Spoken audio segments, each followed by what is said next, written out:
December আর এই দিনটি আমার বাবার মৃত্যুবার্ষিকী। সবাই মিলে এই দিনটাতে আমরা একসাথে কাটালাম এবং বাবার জন্য প্রার্থনা করলাম, যেখানে বাবা আছেন ভালো যেন থাকেন। তাই সেই উদ্দেশ্যেই আজকে বাবার মৃত্যুবার্ষিকী পালন করা হবে। নমস্কার, আমি রিঙ্কু। আমার এই ছোট্ট পরিবারে সমস্ত বন্ধুদের জানাই সাদর আমন্ত্রণ।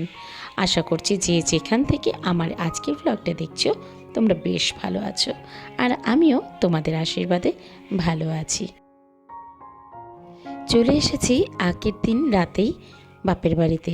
অফিস করে তারপরে কিন্তু এলাম। আর জানো তো, মা কিন্তু নিজের হাতে সমস্ত বাজারটা করে রেখেছে। কেননা মা আজকে ঠিক করেছে আগে ভগবানের ভোগ দেবে এবং সেই ভগবানের প্রসাদে বাবার সামনে অর্পণ করবে বা নিবেদন করবে। তো সেই ইচ্ছেটাই ছিল। তাই সকালবেলা যথারীতি ঘুম থেকে উঠে স্নান করে সোজা চলে এসেছি সবাই মিলে ঠাকুর ঘরে। আর আজকে সকালের প্রথম ভাগটা আমার দায়িত্ব ছিল ঠাকুরকে বা ভগবানকে বেশ সুন্দর করে সাজিয়ে তোলা। আর কমেন্টের মাধ্যমে জানিও আজকে সাজানোটা কেমন হয়েছে। দেখতে দেখতে প্রায় 2 বছর কাটিয়ে ফেললাম বাবুকে ছাড়া। হ্যাঁ, ভালোবেসে আমরা বাবু বলেই ডাকতাম। আর জানো তো, আমার বাবু বেশ কিন্তু সুন্দর করে সেজে গুজে পরিষ্কার পরিচ্ছন্ন থাকতে ভালোবাসতেন। সেদিন যে সকালে বেরিয়ে গেলেন বাড়ি থেকে আর ফিরলেন না, এটাই বড় দুঃখ রয়ে গেছে। উনি সকালবেলা বেরিয়েছিলেন থানায় ডায়েরি করতে, কারণ ওনার ফোনটা আগের দিন চুরি গেছে। রাস্তায় যাবার পথে হঠাৎই বাবার ব্রেন স্ট্রোক হয় এবং সাথে সাথে সেখানে রাস্তায় উনি পড়েও যান। জানি না পেছন থেকে কোনো গাড়ি তাকে ধাক্কা দিয়েছিল কি না। অবশেষে সেখানকার লোকেরা আমাদেরকে ডেকেছিল। তারপর এই হসপিটাল সেই হসপিটাল এবং 5 দিন যুদ্ধ করলো। অবশেষে বাবার যুদ্ধ হেরে গেল এবং আমাদের সকলের মায়া মমতা মোহ ত্যাগ করে আমাদের ছেড়ে চলে গেলেন।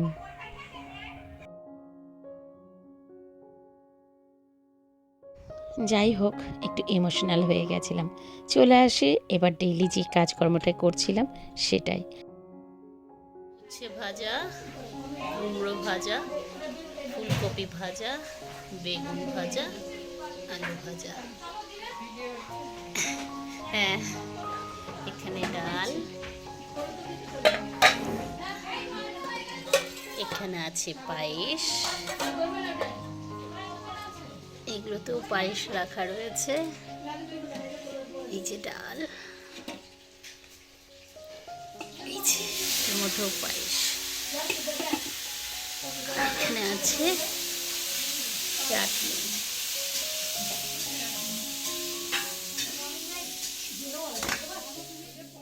জানো তো, আমার মা এখন নিজেই সব পারে। সে নিজে একা হাতে সমস্ত বাজার করে, আবার একাই রান্না করে। আগে এই বাজারের দায়িত্ব ছিল পুরোটাই বাবার।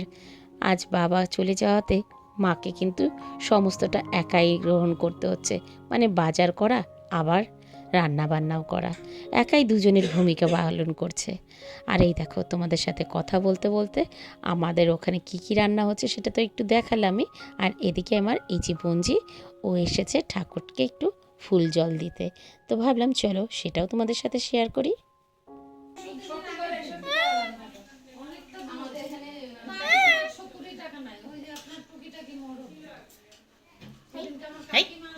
পড়ে যায় না যেন, মাথায় যেটা দিয়েছো সেটা যেন পড়ে যায় না। হয়েছে হয়েছে, আর দিতে হবে না। ওদের গপুকে দাও, একটু একটু গপুকে দাও। আজকে এই অনুষ্ঠানের রান্নায় আমি, মা, আমার এক মাসিমণি এবং এক পাড়ার কাকিমা, তিনি কিন্তু আমাদের সাথে সহযোগিতা করেছেন। এনারা করেছেন বলে আজকে কিন্তু ঠিক সময় মতন ঠাকুরকে সেবা দিতে পেরেছি। আর জানো তো, আমাদের বাড়িতে 3টে গোপাল আছে। চলো এই গোপালের একটা হিস্ট্রি বলি। আজ যে বড় গোপালটা দেখছো, এই বড় গোপালটা আমার চাকরির টাকা দিয়ে, মানে যেটা স্যালারি পেয়েছিলাম সেই টাকা দিয়ে কিনেছিলাম, যার জন্য বাবা একে বড় গোপাল বলতো। আর তারপর আছে মেজ গোপাল, অর্থাৎ আমার বোন কিন্তু ওটা বিয়েতে গিফট হিসাবে পেয়েছিল, তার জন্য সেটা হলো মেজ গোপাল। আরেকটা আছে ছোট্ট গোপাল, একদম ছোট্ট, সেই গোপালকে আমাদের বাড়ির সামনে পড়ে থাকতে দেখা গেছে। তারপর আমার মা এনে তাকে গোপালের ছোট ভাই হিসাবে স্বীকৃতি দিয়েছে। এখন ঘড়ির কাঁটা 12:30 মতন। এতক্ষণে আমাদের সমস্ত রান্না কমপ্লিট এবং মা সমস্ত ভোগের আয়োজনকে সুন্দর করে গোপালের সামনে এবং অন্যান্য ঠাকুরদের সামনে সেবাটা দিয়ে দিয়েছেন। আর জানো তো, এই যে ভোগটা, এই গোপালের প্রসাদে কিন্তু বাবাকে অর্পণ করা হবে, মানে বাবার ভোগ হিসাবে বাবাকে খেতে দেওয়া হবে। আর এই প্রসাদটাই কিন্তু আমরা বোনেরা খাবো। সকাল থেকে এতক্ষণ অনেকটা কাজ করেছি, এবার একটু শাড়ি পরে সাজুগুজু করে এলাম। ভাবলাম চলো তোমাদের সাথে একটু সে দেখিয়ে দিই। তো চলো, এবার এদিকে মা পুজো দিতে বসে গেছে, তো সেখানে একটু দেখাই। আর আমি না মাকে সমস্ত কিছু একটু এগিয়ে দিচ্ছি, যেমন ধূপকাঠি বলো, যেগুলো দিয়ে যা পুজো করবে সেটাকে এগিয়ে দিচ্ছি। আর এদিকে ভিডিওটা কে করছে নিশ্চয়ই বুঝতে পারছো, আমার বোনের মেয়ে, সেই ছোট্ট মেয়েটা পিহু, ও এখানে সমস্ত ভিডিওটা করছে।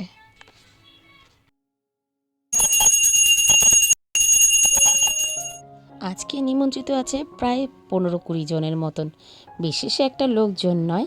যাই হোক, তাদের সকলকেই নিজের হাতে মা রান্না করে এই ভোগ খাওয়াবে বলেই ঠিক করেছিলেন। চলো এবার একটু কাছ থেকে ভোগটা দেখিয়ে দিই, এটা তোমাদের কাছ থেকে দেখানো হয়নি। তো এই যে সুন্দরভাবে মা নিবেদন করেছে।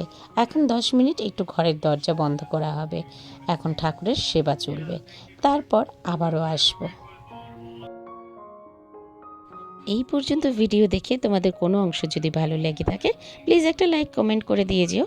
আর তুমি আমার চ্যানেলে যদি নতুন বন্ধু হয়ে থাকো, চাইলে চ্যানেলটাকে সাবস্ক্রাইব করতে পারো। আর অলরেডি যদি তুমি করে রেখেছো, অসংখ্য ধন্যবাদ।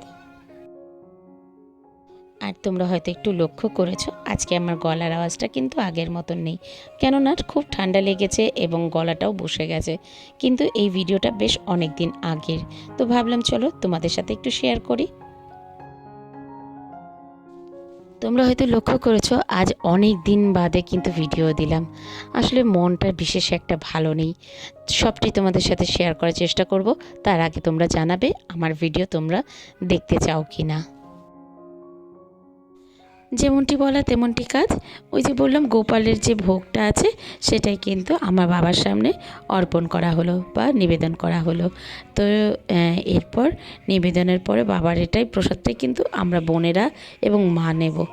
আর বাড়ির যা নিমন্ত্রিত অতিথি আছে তাদেরকে কিন্তু দেওয়া হবে গোপালের প্রসাদ। তো সেই কারণে আমাদের বাড়িতে কিন্তু সবাই মিলেই আরও এক জায়গায় হয়েছে। ফ্রেঞ্চ ফ্রাই, হ্যাঁ, বেগুন ভাজা, উচ্ছে ভাজা আর কলিফ্লাওয়ার ভাজা বুঝি বাবুজি কত কিছু দিয়ে খাচ্ছে। আর ঘি ভাত। আর ঘি ভাত। তুমি কোনো সবজি খাবে না?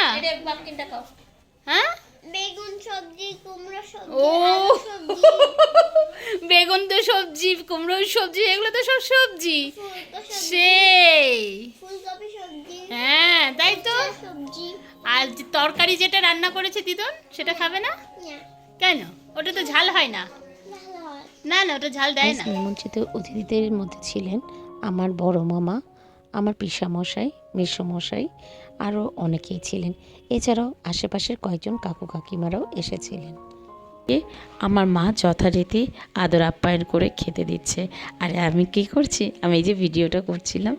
যাই হোক, এরপরে সেকেন্ড ব্যাচ বসেছে এবং আরও কিছুজন খাওয়া দাওয়ার পর তারপরে আমরা খেলাম। আর রাত্রে জানো তো, আজকে গীতা পাঠও হবে, সেটাও কিন্তু আমি ইউটিউবে লাইভ করেছিলাম।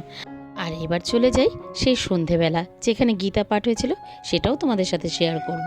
জয় দাও ভাই ও শেষ আনন্দ দাতা শ্রী গুরুদেবের প্রাণ ভরে, জয় দাও ভাই ও সে পতিত পাবন শ্রী গুরুদেবের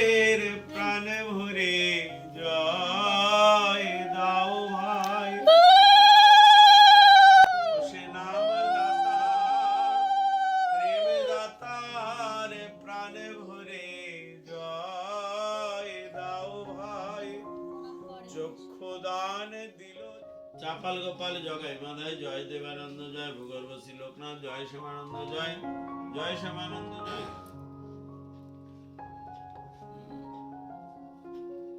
জয় গিরিপুরী ভারতী আদি পুরী মাধবেন্দ্র জয় বসুধা জাহ্নবর প্রাণ গঙ্গা বীরচন্দ্র জয় কালিদাস জরু ঠাকুর জয় উদ্ধারণত যত্ন জয় পুণ্ডরিক বিদ্যানিধি বক্রেশ্বর জয় শ্রীনিবাস নরোত্তম প্রাণ রামচন্দ্র জয় রাঘব পণ্ডিত গদাধর দাস ভাগবতাচার্য জয় অভিরাম গৌরী দাস নন্দনাচার্য জয় বাসুদেব ঘোষ আদি বসু রামানন্দ কপট কুটি নাটি গুচায় বজাও শ্রীকৃষ্ণ চৈতন্য হরে রাম ভজনিতায় গৌর রাধে শ্যাম ভজনিতায় গৌর রাধে শ্যাম জপ হরে কৃষ্ণ হরে রাম ভজনিতায় গৌর রাধে শ্যাম জপ হরে কৃষ্ণ হরে রাম ভজ নিতাই গৌরাধে শ্যাম হরে কৃষ্ণ হরে রাম নিতাই গৌরাধে শ্যাম হরে কৃষ্ণ নিতাই গৌরাধে শ্যাম হরে কৃষ্ণ হরে রাম নিতাই গৌরাধে শ্যাম হরে কৃষ্ণ হরে রাম। পূর্ণমাসী কুন্দলতা জয় বীরা বৃন্দা জয় জয় শ্রীরূপ মঞ্জরি রতি মঞ্জরি আনন্দে গোবিন্দ জয় জয় গোবিন্দ জয় জয় গোপাল জয় জয় রাধা রমন হরি গোবিন্দ জয় জয় ভজনিতায় গৌরাধে শ্যাম জপ হরে কৃষ্ণ হরে রাম ভজনিতায় গৌরাধে শ্যাম জপ হরে কৃষ্ণ হরে রাম ভজ নিতাই গৌরাধে শ্যাম হরে কৃষ্ণ হরে রাম নিতাই গৌরাধে শ্যাম হরে কৃষ্ণ নিতাই গৌরাধে শ্যাম হরে কৃষ্ণ হরে রাম নিতাই গৌরাধে শ্যাম হরে কৃষ্ণ হরে রাম बोल हरि बोल निताई गौर हरि बोल बोल हरि बोल निताई गौर हरि बोल बोल हरि बोल बोल हरि बोल। प्रभुनिदाय श्री चैतन्य अद्वैत राधा रानी की परम दयाल श्री निताई चाँद की करुणा सिंधु गौर भक्त बिंद की शिखर करताल की गाया बजाय की पुजारी रसिया की এই গৃহকর্তা কি তাদের পিতামাতা কি তাদের সন্তান সন্ততি কি তাদের আত্মীয় পরিজন কি তার বিদেহী আত্মা কি জয় জয় নিতাই চাঁদ কি উপস্থিত সাধুগুরু বৈষ্ণবগণ কি তাদের পিতামাতা কি তাদের গুরুবর্গ কি জয় জয় নিতাই চাঁদ কি জয় জয় রাধে শ্যাম নিতাই গৌর হরি বল। জয় রাধে। আশা করি তোমাদের গীতা পাঠটা বেশ ভালো লেগেছে। আজ এখানেই শেষ করলাম। ভালো থেকো, সুস্থ থেকো। আবারও দেখা হচ্ছে তোমাদের সাথে নতুন কোনো কন্টেন্ট নিয়ে, নতুন কোনো ব্লগে। টাটা, শুভরাত্রি।